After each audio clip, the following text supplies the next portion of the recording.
Go. Welcome everybody, I'm Iain from Iain Henderson Designs. This is my studio based over in Bingley, so if you want to come in, Chris, we'll have a quick chat. I'll let you get in, sit down now. I just wanted to show you the outside, just give it an idea that I'm not a high street, I have my own studio. So Chris, maybe you want to just pan around a little bit and just show the clients what they would come and see. So I've been doing this for about 23, 24 years, and I've been working on seeing clients for the last 10 years. So upstairs we've got a studio and the workshop. We went up there last week and we kind of lost it, so we thought this week we'll just stay down in here and just chat a bit more, maybe focus on some more rings. So I thought I'd just sort of go through how I operate, how I normally do. Clients would sit in the chairs where Chris and I sat down. I would stand over the other side, just over there.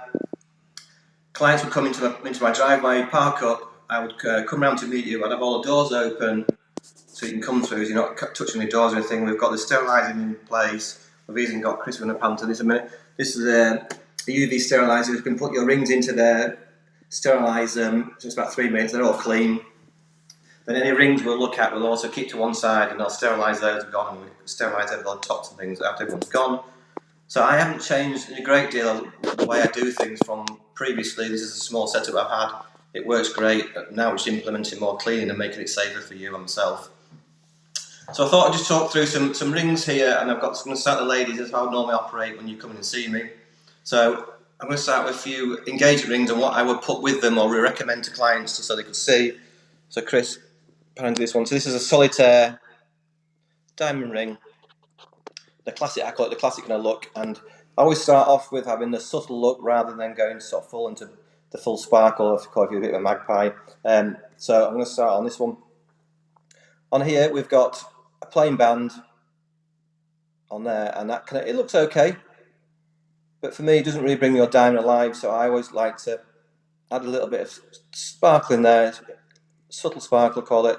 So you've got 10 diamonds spaced across top of the ring. We tend to go around further, kind of almost to halfway, just so you get some wiggle room. I feel if you have about 5 and it moves, I'm a bit OCD, so I don't mind saying that it'd be out of shape, so you're going to miss when the diamonds are sitting. So having a few more, it gives you a little bit of wiggle room. And again, depending on width, for me, I always say that I want to always focus. I'm design trained, not sales trained, as you can probably tell. But for me, from a design point of view, I want to make sure that the engagement ring is the main focal point, and the wedding ring will complement that, and possibly even an eternity ring will sit how it all goes together with something we'll chat with clients. You know, I always ask the ladies, did you want an eternity ring? I always apologise to the guys as well for that one. But if you do kind of want one and you want to wear the same thing, it's a good time to look at the designs and make sure we're covering the sort of future-proofing your design, so you're not getting to a point where you want an eternity ring and it doesn't really fit with what you've already got. So it's where I kind of ask that way around. So you can see that's a very subtle ring. So this is 1.8mm wide, and the actual engagement ring is 2mm wide. So subtle enough, but I think it's a nice balance. Now if I was to go to say this is a 2mm, so you can see the difference on the width, just there, 2mm to 1.8, so you can actually see if it's 0.2 of a millimetre. It's not a lot, but you can visually see the difference. Now on this one it's a 2mm, but it's a flat version, which for me I wouldn't put, because if you can see on the side of there, the engagement ring's got a nice soft curve, and here it's flat. So it's a small detail, but it's a detail for me. I would want to round that off to make sure it fits with your engagement ring. But again, just to show you the difference of that, in fact I'm just going to put those there, so you can see the difference between the two. Now some people might prefer the slightly thinner one, slightly thicker one, and maybe we'll round it off. Again, that's got the 10 diamonds set into that as well. You could have a slightly thicker band. This is about 2.5, 2.7mm. A bit small, I can't fit my finger. But for me, is that now starting to overpower your engagement ring and sort of overshadow it? For me, your eyes get a little bit drawn to reflective of the actual wedding ring being that wide. So it's not one I would personally recommend, but again, if a client wants it, we'll do. But I'd just like to talk through all the different areas of this, or the different widths for you. And again, one other thing we do is we'll look at the depth. So there's a thickness of the ring, so we can make any ring any thickness for you. So we can match it up to your engagement ring so it fits perfectly, or you might prefer one that sits a little bit down. So again, that's something I'll take into account and measure it whilst we're here. So that kind of covers the solitaire design. Also, what's quite popular is a halo design. So it's got small diamonds around the actual main stone. Now again, you could have something that is plain on that. It kind of works well. And again, you've also got a little bit of subtle sparkle that can work quite well as well. Now you might say that's not enough sparkle for you, so you might want to go into something that sits a little bit more the same style of setting that's around the centre stone. So I would sort of look at bringing in one that is kind of claw set. This detail in the claws match what's on the setting. So again, it's all about balance. So for me, that's quite a nice balance. And if I was to go slightly bigger, so I got 1.4mm diamonds, up to 2mm diamonds on there. You can see that's obviously a lot bit bigger. And again, for me, is engagement ring getting lost? I would say I prefer a slightly smaller one that will sit better with that actual design. Now, if you're wanting to do an eternity ring with that, just a quick idea, these aren't quite matching on size, but just give you an idea, I will be discussing something that will possibly sit like that. So then you've got the engagement ring sandwiched between, it's the main focal point, and they're sitting that side. So that gives you like a halo design on the top of the ring. Let's put this back in there 1 minute. And then I'm just going to go to slightly different again and come back to, so this one is channel set. So you've got your diamonds into channels, you've got 2 bits of metal either side of the actual engagement ring, and a little diamond set in the middle. That's what's holding the sort of diamonds in. We call that a channel. So again, you could put a plainer band with that, but I think if you look at that, you can agree that it doesn't really pull rings together, it pulls them apart. It's not ideal, it doesn't sit right. So they're channel set. And again, they're going halfway around, so you can see they're going a little bit further around. We can match diamond point to diamond point as well for clients, but they will never sit straight in a line. There's always going to be a bit of movement. So again, if you are sort of like a bit like me, OCD, then I would say go halfway, go past a bit, and gives it a bit more wiggle room. So you can see that for me, that's a really nice balance. There's one here that's got a little bit more metal at either side of the stones. I know you might prefer that. So again, it's a personal choice. Both work, but the one for me works a little bit better. So that gives you an idea on the channel set. And again, we've got the actual metals matching and pretty much bang on the same height. So that's kind of a nice setup for me. And one of the last ones I'm going to show on the ladies' side is halo, and you've got diamonds on the shoulders. So you've got lots more sparkles going on here. And again, if you were to put a plain ring with this, you can probably see it doesn't look right. Not ideal. You pretty much want to say when you start getting diamonds on the shoulders, you want to almost match them across to the actual rings in the wedding band and possibly the eternity ring to make the focal point still stay on the engagement ring. So ideally, this one we've designed to make to fit with this one, just sits in lovely. We can match your diamond points are going halfway around again. And again, if you want to have the eternity ring, you can put the other side. So that again looks that way. Slight difference, if you can see this difference on this. This one has 4 claws setting, the other one has 2 claws sharing, so you can just see possibly the slightly difference how the settings are. Again, we're into small details now, but that's what we're about here. It's about doing the small details with you and discussing with you, and kind of, it's more about you guys making a decision. I'll just show you all the options you've got, chat them through, and it's about what you'd like to do. End of the day, these rings we have all in here. And Chris, you just want to pan around to the cabinets again there on the ladies' side. All right, ideas in there, all samples, so they're not real, so there's not a fortune sat in there for me, because when I set this up, what I want to do was have, each client will get their own ring made for them. So you might like a ring out there and you pick it out and say, right, I like that, or you might not change the width, depth, things like that. So what we'll do, each client will get their own ring made, so it's made to your own finger size. There's no cutting up rings to sort of fit your finger size, it's actually made to fit you. And you can pick out your own diamonds, and we have diamond choices as well. So there's a lot of variety on that. But for me, how I want to set this up is because we can make it and do things that way. It's more about having a ring made for you rather than picking off a shelf. Or, or do you want to wear a ring that someone else has worn before? Try it on the shop. Well, ideally for me, no. I'd like to give you a ring that's unique to yourself. So I've sort of chatted through those on the ladies' side, and I'm just going to chat a bit on the gents as well now. Again, for the gents, I was. Come over this way, Chris. I always ask the guys before we start, what you're about, what's your hobbies, what's your lifestyle, because there's different metals suit different lifestyles. And I think if if you don't ask these questions, what happens? The gents can go out with the wrong ring.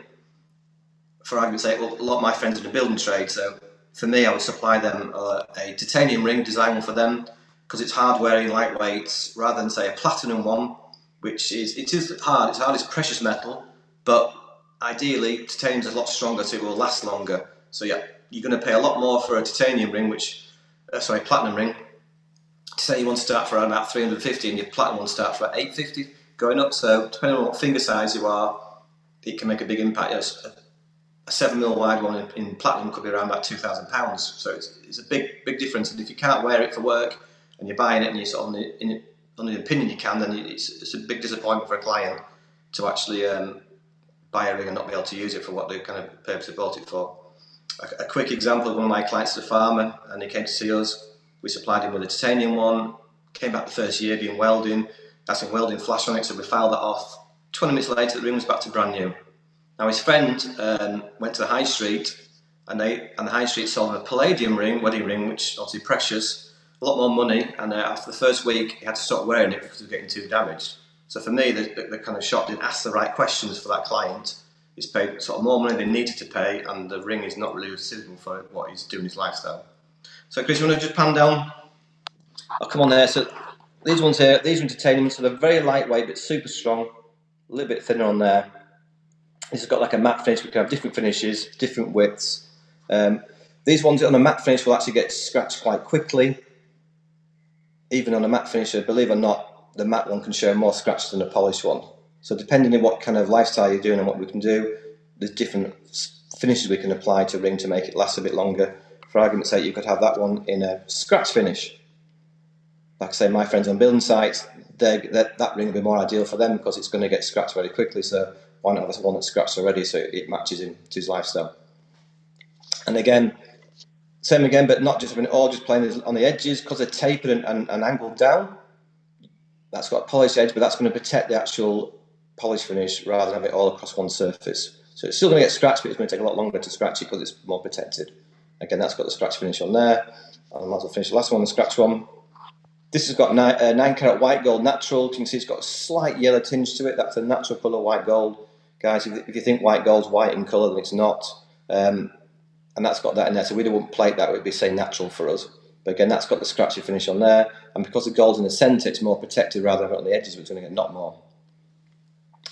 And another one there, again, a bit of a hammer detail. This has been quite popular recently. Some guys want to come in and just don't want a plain band, the traditional one. They want something a little bit different, but not too much different. So having something that's got a hammer detail, and it's kind of framed on the outside with the polished edge is quite nice. That's been proven quite popular quite recently. And again, similar design, but on again, I slightly prefer the angled ones. I like that one. And hammer texture one there. Now for me personally, I've got a few. I get bored, so I've got about 10. So this one of mine is a platinum with a rose gold. Let's take that one if you can see underneath. So it's got rose gold mainly on the base, and it's got a platinum inlay. You can see mine's getting a few scratches on there, so it needs a refinish.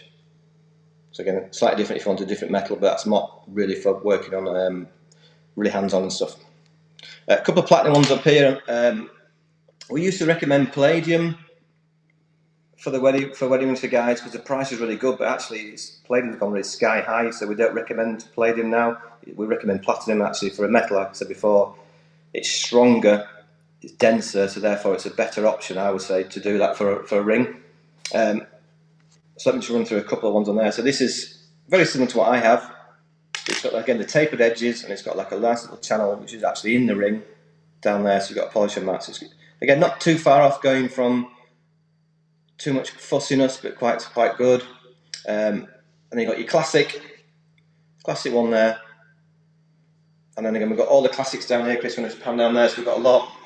And Chris, you want to just pan into the gent side there. Like I'd say, we have probably one of the biggest selection of men's rings in the area. For come look at. I know when I used to supply shops, the guys never really had a lot of choice for the rings. It was quite minimal. You might find it yourself going up to the shops, but for me, I didn't like it, so I wanted to have a good range for the guys to come and try on. Also with us, we have our ring boxes. Now these are all handmade in New Zealand for us. It took me 5 years to find a supplier, and handmade, it represents what we do. We make handmade things and work with clients, so I didn't want something that's mass produced from China. So this is all from sustainable wood. Very strict rules of work to, but they're really nice. You can have them engraved as well. So you can have like a double, we can do singles, so you can all engrave like that as well. So like I say, for me, it's been really good to find these guys, even though they are in New Zealand, to find something that represents what we do for the boxes. So you get really nice boxes from us on there. And also we do offer a bit of a free service. We get from, you can store your rings in our safe for free. Come back near your wedding. I've got people buying now for next year. Obviously a lot of cancellations going on, moving things over. You can store your rings with us for free. It's covered by our insurance. You don't have to worry about having them at home, lose them, put them in a safe place, but we cover by our insurance. At the moment, the metal price is a bit of a dip before we go back in, and the bubble will break a little bit. I think price is going to go back up. So if you want to come have a chat with us, you're more than welcome. We're basically in Bingley. Come to studio, sit with us, and we'll have a discussion. I'll chat through your ideas. There's no cost involved. Come here, I'll clean your engagement whilst you're here as well. Sit with us, I'll work some ideas out, and we can take it from there. So I think we're pretty much coming towards the end now. Any questions you come up there, I'll come back to and I'll answer them later on. But if you want to give me a call or set an appointment up, just go onto my website. It's at iainhenderson.co.uk, and then I will look forward to speaking to you. Thank you very much.